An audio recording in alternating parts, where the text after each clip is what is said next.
नमस्कार, मी पंजाब डक. आज आहे 18, 19, 20, 21 तारखेपर्यंत ह्या तुमच्या ह्या पट्ट्यामध्ये ह्या इतक्या जिल्ह्यामध्ये पाऊस पडणार आहे, म्हणून ही तुमच्यासाठी आनंदाची बातमी. दररोज वेगवेगळ्या जिल्ह्यामध्ये बऱ्याच भागामध्ये पडून जाईल, पण तुमचं पीक मात्र जाणार नाही, म्हणून ही अंदाज तुमच्यासाठी खास करून देत आहे. राज्यात सर्व शेतकऱ्याला सांगायचं झालं तर इतर परिस्थिती बघायची झाली तर आपण पूर्व विदर्भाकडे पूर्व विदर्भाकडे 16 पासून ते 21 जुलैपर्यंत पूर्व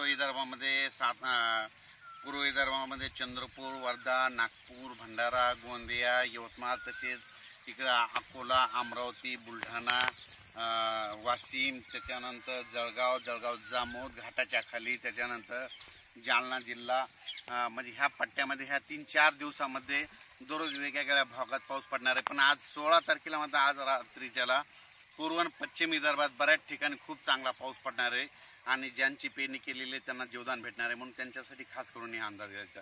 त्याच्यानंतर सांगायचं झालं तर कोकणपट्टीचा पाऊस तो कायम राहणार आहे. तर नाशिकचा देखील सरी चालूच राहतील, म्हणजे उत्तर महाराष्ट्रातल्या सरी चालूच राहतील, हे लक्षात येतं. पण खास करून हे अंदाज केवळ दिला कशामुळं की बीड जिल्हा, परभणी जिल्हा, नांदेड जिल्हा, हिंगोली जिल्हा, लातूर जिल्हा, धाराशिव, सोलापूर, ह्या बार्शी, पंढरपूर, असा जत ह्या भागामध्ये पाऊस पडलेलाच नव्हता.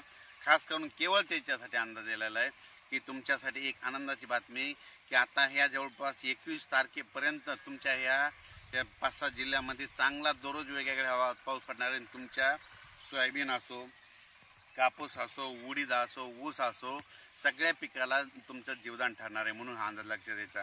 या जिल्ह्यातले शेतकऱ्याची खूप फोन येत होते, म्हणून त्यांच्यासाठी खास करून आज परत एकदा मी अंदाज देत आहे. आणि नंतर अचानक वातावरणाबद्दल झालं तर परत एक मेसेज दिला जाईल. पण राज्यात तुम्हाला सांगू इच्छितो की त्याच्यानंतर जुलैच्या मात्र शेवटच्या आठवड्यात मात्र परत एकदा राज्यामध्ये चांगलं पावसाचं वातावरण तयार होणार आहे.